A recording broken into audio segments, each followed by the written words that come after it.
అందరికీ నమస్కారం. నా పేరు రియా, జనసేన పార్టీ వీర మహిళ. రాష్ట్రాన్ని నాశనం చేయడానికి బలంగా కంకణం కట్టుకున్న ఇద్దరు పొలిటికల్ బఫన్స్ గురించి మాట్లాడడానికి వచ్చాను.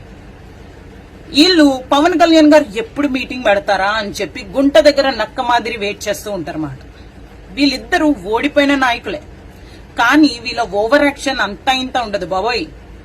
అసలు నేను మాటలో చెప్పడం కాదు, మీరు పెట్టే ప్రెస్ మీట్ల వల్ల రాష్ట్రానికి ఏనాడైనా ప్రయోజనం జరిగిందా? అసలు మీరు ప్రెస్ మీట్ పెడితే మహా అంటే కులాల కోసం మాట్లాడతారు, లేదా పవన్ కళ్యాణ్ గారి కోసం మాట్లాడతారు. ఇది తప్ప మీరు చేసింది ఏమీ లేదు. మీరు అధికారంలో ఉన్నప్పుడు అసలు ఏం చేశారు? మీ శాఖలకు సంబంధించింది ఏనాడు ప్రెస్ మీట్ పెట్టింది లేదు. అధికారం కోల్పోయిన తర్వాత కూడా పెద్ద ప్రెస్ ముందుకు వచ్చి పెద్ద మాట్లాడింది ఏం లేదు. మీ పార్టీలో అందరు పొలిటికల్ బఫూన్సే. రీసెంట్ నిన్న మొన్న కూడా ఎవరు ఆమె మంత్రి రోజా ప్రెస్ మీట్ ఏంటిది ఇంటర్వ్యూ ఏదో ఇచ్చింది. ఆ యాంకర్ ఆమెని డైరెక్ట్ గా ఏమన్నాడు, స్టేట్ లో తిట్టడం అయిపోయింది, మిమ్మల్ని సెంట్రల్ పార్లమెంట్ పంపిస్తున్నారు, అక్కడ కూడా తిట్టడానిక మిమ్మల్ని పంపిస్తుంది అన్నాడు. పిచ్చిదానిలాగా నవ్వుతుంది, తిట్టా పొగడతా తెలియకుండా. అందుకే అంటున్నాను పొలిటికల్ బఫూన్స్ అని. ఏనాడైనా రాష్ట్రానికి ఉపయోగపడే పని ఏనాడైనా చేస్తారేమో అని చూస్తే ఎంతసేపు వ్యక్తిగత విమర్శలకి వెళ్తారు, లేదా కులాల గురించి మాట్లాడతారు, మతాల గురించి మాట్లాడతారు. ఇంకా గట్టిగా మాట్లాడితే ఈ మధ్య పక్క రాష్ట్ర రాజకీయాలు తీసుకొచ్చి మన ఆంధ్ర రాష్ట్ర రాజకీయాలకు అంటగడుతున్నారు. ఏం నాయకులయ్యా మీరు? అసలు మేము మిమ్మల్ని ట్రోల్ చేయలేక ఏంది? నేను మాట్లాడినా పక్క రాష్ట్రాల గురించి మీరు వచ్చి మాట్లాడుతున్నారు కదా పవన్ కళ్యాణ్ గారి దగ్గరికి తీసుకొచ్చి. తెలంగాణలో మిమ్మల్ని అస్సలు మీ జెండా పాటించే అవకాశం అన్నా ఇచ్చారా మీకు? రాళ్లతో కొట్టి కొట్టి తరిమి తరిమి మరి మిమ్మల్ని ఎలగొట్టేశారు. మేము ట్రోల్ చేయలేక. ప్రతి నాయకుడికి ఒక సంకల్పం ఉంటది, ఒక వేవ్ ఉంటది, వాళ్ళ థాట్స్ డిఫరెంట్ గా ఉంటాయి. ఏ నాయకుడితో కూడా ఎప్పుడు కూడా పోల్చకూడదు. అర్థమవుతుందా? వాళ్ళ ఇంటెన్షన్స్, వాళ్ళ పాయింట్ ఆఫ్ వ్యూ. అలాంటి వే ఆఫ్ జర్నీలో గెలుపోటమిలు అనేది రాజకీయాల్లో సహజం. ఈ మాత్రం ఇంగిత జ్ఞానం పనిచేయకుండా మీరు మంత్రి పదవులు ఎలా తీసుకున్నారో కూడా మాకు అర్థం కావట్లేదు. రెండోది, పేరు నాని తమరిచ్చిన స్టేట్మెంట్ ఏంటి? జగన్మోహన్ రెడ్డి సీఎం అయిపోతే నేను రాజకీయాలు వదిలేస్తానా అంటే దాని అర్థం ఏంటి? ఆయన సీఎం అయిపోయిన తర్వాత ఆయన చేరెక్కి కూర్చుంటాడు, నువ్వు వెళ్ళి మీ ఇంట్లో కూర్చుంటావు. అంటే నేను నమ్మి నీకు ఓటేసిన జనాల్ని మాత్రం రోడ్డెక్కించేసినట్టే కదా నువ్వు, అంతే కదా? అసలు జగన్ ని సీఎం చేయని ఏ అర్హతతో మీరు సీఎం చేస్తారు? అసలు ఏముందని జగన్మోహన్ రెడ్డికి సీఎం అవ్వడానికి? పట్టుమని 11 నిమిషాలు అసెంబ్లీలో కూర్చోడానికి కూడా రాలేకపోతున్నాడు ఆయన సీఎం క్యాండిడేట్. ఏం మాట్లాడతారయ్యా మీరు? పవన్ కళ్యాణ్ గారు ఒక్క సీటు ఎమ్మెల్యే గెలిచినా కూడా అసెంబ్లీలో తీసుకొచ్చి కూర్చోబెట్టారు.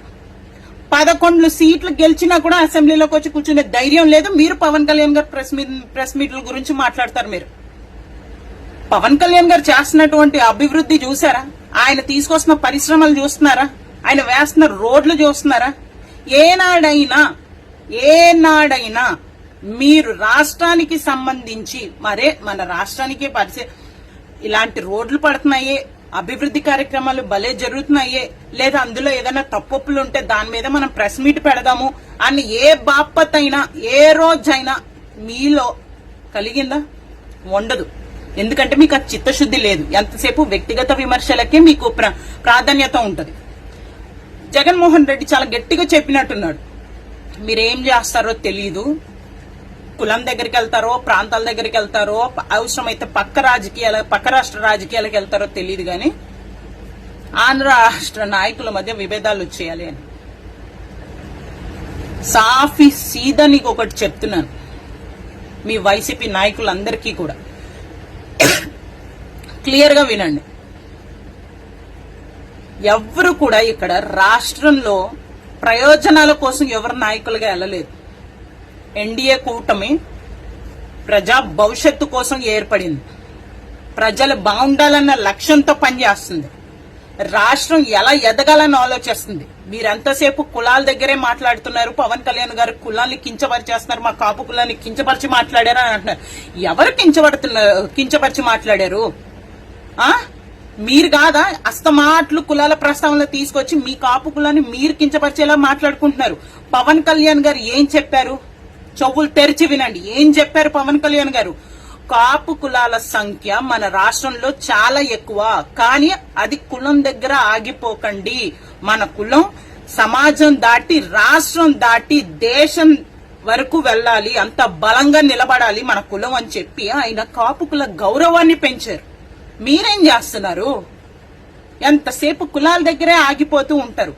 ఎందుకు అంటే మీకు జగన్ గజ్జ అనేది పట్టుకుందనమాట. మీకు జగన్మోహన్ రెడ్డి ఉండాలి, జగన్ సీఎం అయిపోవాలి అంతే. రాష్ట్రం బాగుపడాలి, మనం అభివృద్ధిని తీసుకురావాలన్నది ఏ కాన్సెప్ట్ మీ దగ్గర లేదు. ఆయన సీఎం అయిపోవడం ఒకటి, ఇది ఒకటే లక్ష్యంగా పెట్టుకొని ఉన్నారు. ఆ గజ్జిని వదిలేసి ఎప్పుడైతే బయటికి వస్తారో అప్పుడే మీరంటూ కూడా బాగుపడతారు. నిన్న మొన్నదాకా కొడల నాని, వల్లభనేని వంశీ, ఈ శ్యామల ఇలాంతా గాలిపటంలాగా ఎగిరి పడిపోయారు. ఎందుకు? ప్రజలు తిరిగేసి కొట్టేస్తున్నారు మిమ్మల్ని. కొట్టడం అంటే చేతులతో కాదు, ఓట్ల రూపంతో. ఎందుకు చేశారు ఆ పని? మీరు కరెక్ట్ గా పరిపాలనే అందించుంటే ప్రజలు మిమ్మల్ని ఈరోజు తిరస్కరించేవారా? ఈరోజు పవన్ కళ్యాణ్ గారి నాయకత్వం అవ్వనివ్వండి, చంద్రబాబు నాయుడు గారి నాయకత్వం అవ్వనివ్వండి, రాష్ట్ర ప్రయోజనాల కోసం వాళ్ళ ప్రయాణం నడుస్తుంది. పవన్ కళ్యాణ్ గారి గురించి మాట్లాడే స్థాయి గాని, ఆయన కులాల కోణంలో ఉన్నారు, కులాన్ని కించపరిచేలా మాట్లాడుతున్నారన్న మాట అనడానికి కానీ మీరు ఎవ్వరు కూడా అర్హులు కారు, ఆ స్థాయి మనుషులు కూడా కాదు.